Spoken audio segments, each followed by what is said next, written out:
mashallah ay non songo ta kuma la premier ministre c'est akakan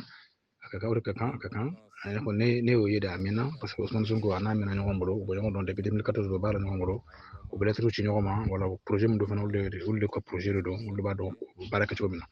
donc vraiment ante fosi ke ka a Kenya na Ousmane Sonko gara la pour bese ga barake donc vraiment kuñ mamba do donc adu bi ala amba le drone ak gouvernement mu ñado ni Ousmane Sonko be no ya gouvernement ñado vraiment bu jo ka barake sénégalais parce que awre fo la conférence kono sa barde villa be wuli ki jo ka barake be alon ka fo Ousmane Sonko ala tako ala kebara ala miria nyuma o de Bassirou Diomaye Faye ke président ñebi parce que yalu mera fola ko ube projet ni ndu a famba be u mo fla de barake aka anamira la mo werete muñ kafsa Ousmane Sonko yere ale de alon projet ni mumba kono donc atali nafa bare no ani fana kunu ay kuma kan fo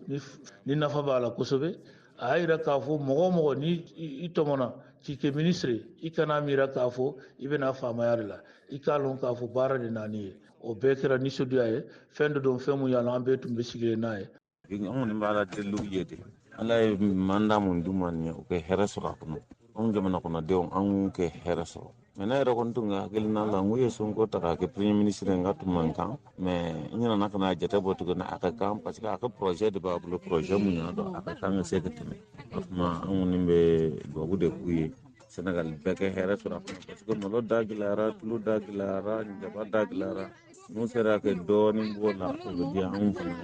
gouvernement ne mo jodi de benda do gouvernement ni kono Macky Sall la du gouvernement at to da ba ta fa mo binan na duru la wala mo bi duru yara mais sans ni équipe pour o jamana à la premier ministre Sonko et mo fo ko be do ala quoi mais là c'est en fonction également des conclusions de ce que l'on a appelé les assises nationales pour il faut que au moins pour le cas du Sénégal au moins am ce que gouvernement mo do ab ce que mo ko mo gan duru don de bo comme l'équipe ne fait